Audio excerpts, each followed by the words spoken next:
नाशिकमधील IT company प्रकरणात आता रोज नवे धक्कादायक खुलासे समोर येत आहेत. आधी महिला कर्मचाऱ्यांच्या लैंगिक शोषणाचे आरोप, त्यानंतर धर्मांतराचा प्रयत्न आणि विनयभंग प्रकरण आणि आता या संपूर्ण प्रकरणात एमआयएमच्या नगरसेवकाचं नाव समोर आल्यानं खळबळ उडाली आहे.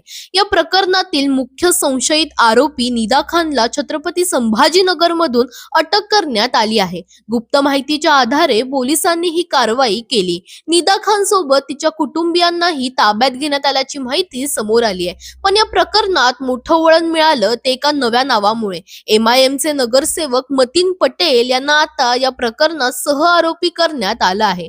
नाशिकमध्ये त्यांच्या विरोधात गुन्हा दाखल करण्यात आला असून सूत्रांच्या माहितीनुसार नाशिक गुन्हे शाखेने त्यांना चौकशीसाठी ताब्यात घेतलं आहे. नेमके आरोप काय आहेत?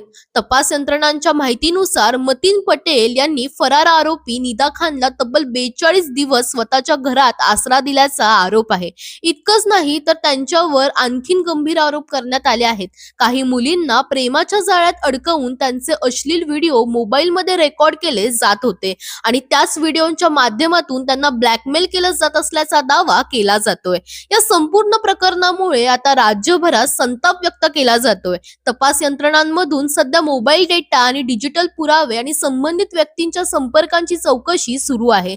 या प्रकरणात आणखीन काही मोठी नावं समोर येण्याची शक्यता वर्तवली जाते. नाशिक आयटी कंपनीतील हे प्रकरण आता केवळ छळ किंवा विनयभंगापुरतं मर्यादित राहिलेलं नाही, तर त्यामागे मोठं रॅकेट होतं का याचा तपासही सुरू झालाय. या संपूर्ण प्रकरणाबद्दल तुमचं मत काय? महिला सुरक्षेसाठी आणखीन कडक कारवाईची गरज आहे का?